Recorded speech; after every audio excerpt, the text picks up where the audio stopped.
Look at the name. Is there a name? Where did you find this? Mommy gave it to me. Mommy, where did you find my scissors? They were missing from my pencil case.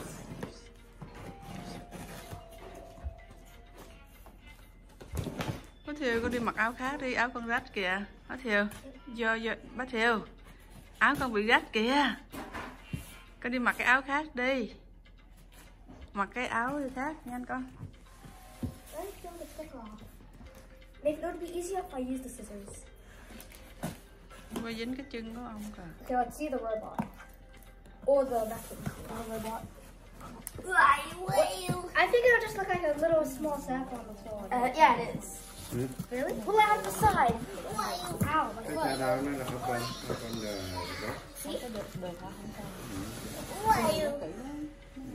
Okay, hit. Open.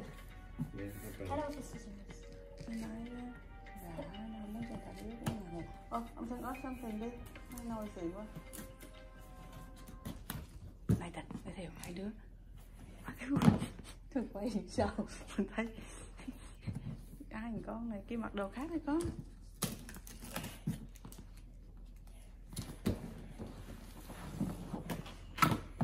Cái quần cái ống rộng lên tại thằng nhỏ thì mặc áo khách nữa kìa. Open the door. Stop bothering me. You want to change your shirt? Mateo? Yeah. You okay? Yeah. Ouch, you crushed me. Oh my goodness, this thing is big.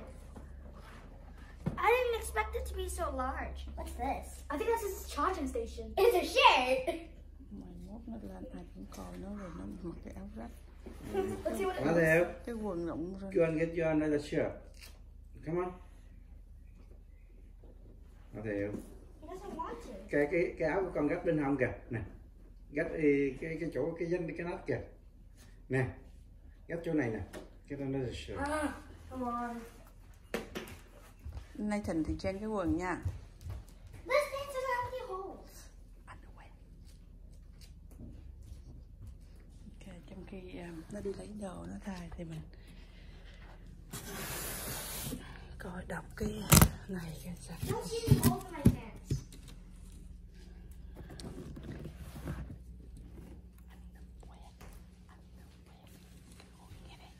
Wait, let me come. Chịu đợi không thấu. Ecovacs, Robotics, Mapping, Navigation Technology, DEEBOT.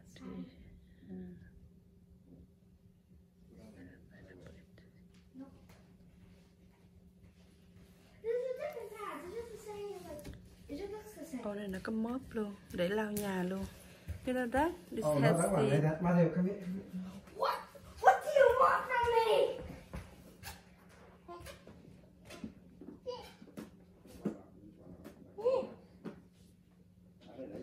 Yeah.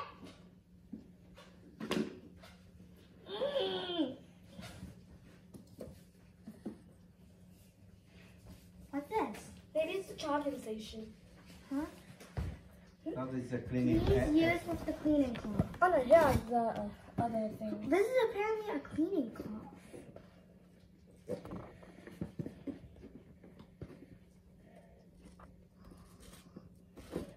Đừng gửi con. Đừng gửi à? You're supposed to. It's called a cleaning cloth. I don't know. Please release. Uổng thiệt, nó không có recharge được một mình. Mà nó chỉ automatically là khi nó go to carpet á thì nó more power than trên cái gạch, nhưng mà nó không có tự không để mà charge được.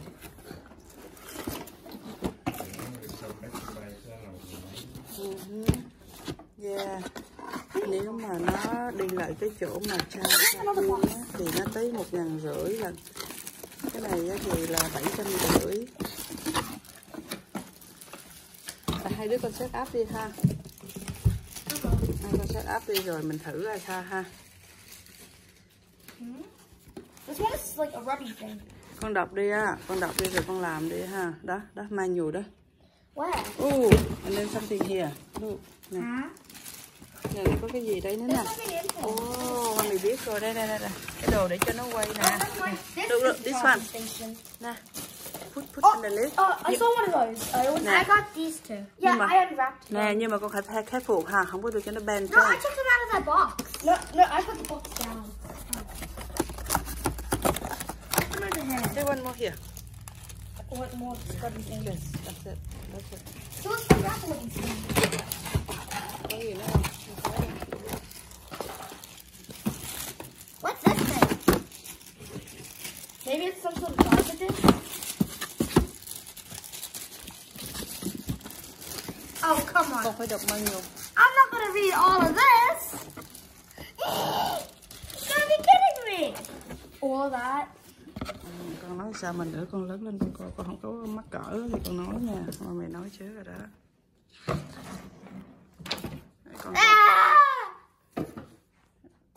Con mình sẽ đưa hết mấy cái này lên trên ha, để cho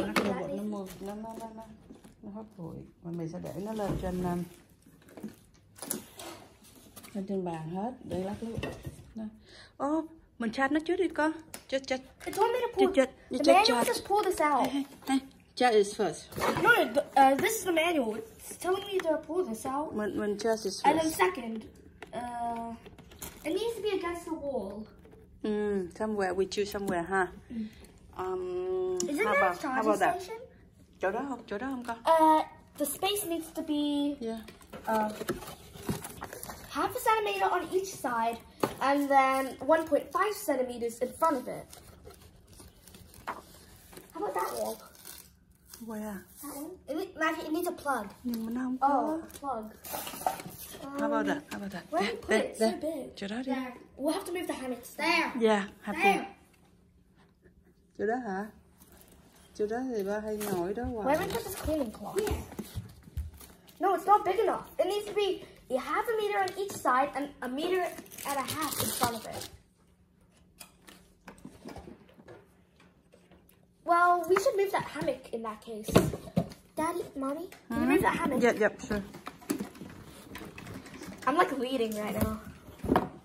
Rồi, Mommy. Listen to the leader. Mommy move ha. Leader, listen to the leader. No, the other hammock, that one. And then we can put the charging station there.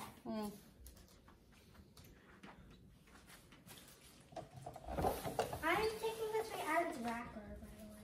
Son, give me my hand to move it. Oh, yes. Nó đòi để chỗ này. Mà để chỗ này thì phải dời cái hand móc này ra. We have to move this one first. Yeah.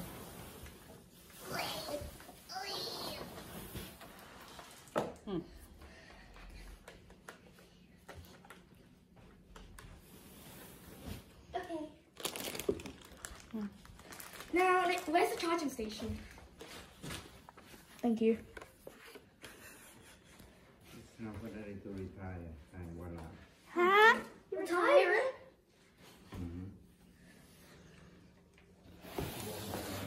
Can I have an ice cream?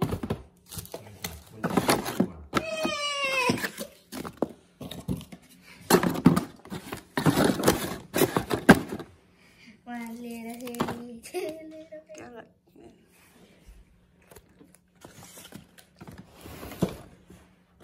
Ow, I forgot about its wheels. Hey! What is it? Like, what is it? Like, what is this? It's vacuum. This! I'm pretty sure that's to wipe the floors. Yeah. Okay, so let's see what's next to the manual. Mình phải khép phụ đó nha con, mình phải khép phụ đó ha. Put in the little scrubby things that you found earlier. Because there are little slots. Yeah, I see that.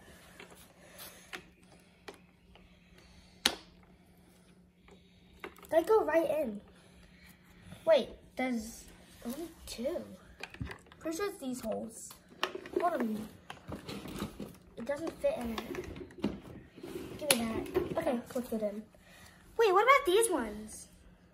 Maybe we'll have to save them for later. Don't put them in yet. Okay, let's see what's the next part. Oh, it says on. There's an on switch. Yeah, I know. It's an on button over here. Hold on, let me have a look at that. That one. Oh, yeah. Wait, no.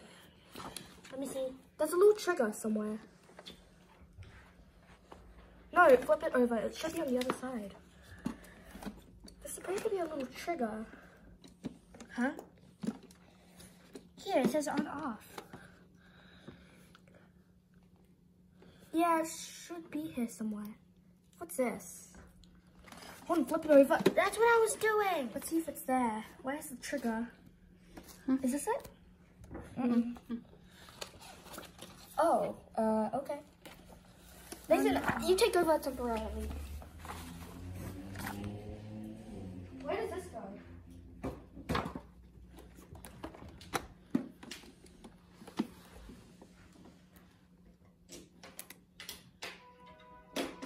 Mom, I don't think this connects up there. I don't think so.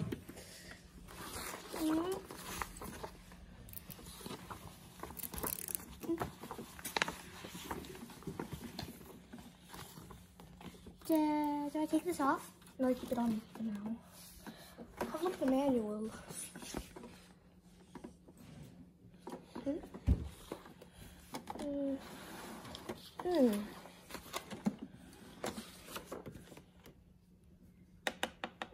It's supposed to be here. Where is it?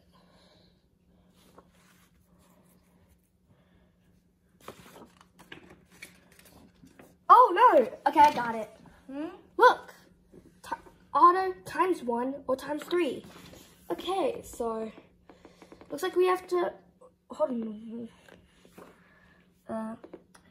We want to get. So hold it for 3 seconds, I think. Does this one need Wi-Fi? Maybe it still needs to charge. Yeah, I think so. Let's see. Is this supposed to be a scrubber? Should we see if we can charge it? I dropped it! No, wait, it already fell off before. Nó ở trong đó con, maybe ở trong. Nó là in here không? In here không? Nó là filter đó. That's a filter. That's a filter. Open something here. No, that isn't a trigger. No, it's filter. I'm moving this. Mở cái này ra con, mở cái này ra con. Oh, you can. It's like two hand. Yeah. Oh no. Không được. No. Nè, coi cái này coi manual.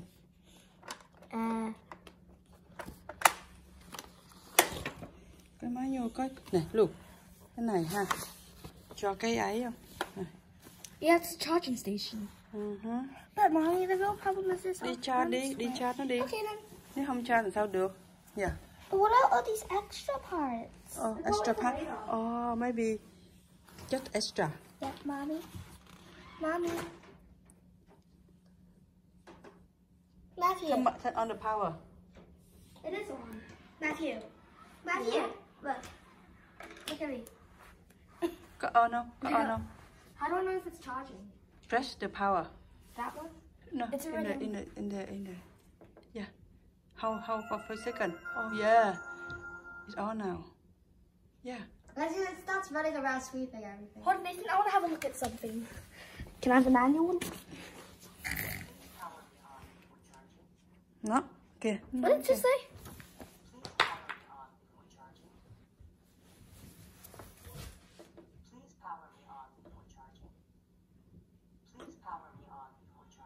Có power on không?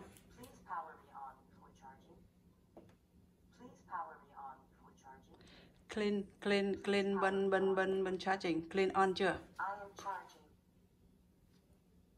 Nó nói. I'm charging it. My left foot hurts. Có gì nữa con? That's it hả? Oh no. Cái gì? We might need to make another video in 4 hours. Oh no, vậy hả? That's how long it takes for it to charge. Oh, in 4 hours? Help! Oh. So we'll let it have a rest. Okay. Cái này là nè, cái này con cái này để when you Those are like the scrubby things. Okay, rồi bây giờ Why? Let it in my laptop. Okay. And a mouse. Okay.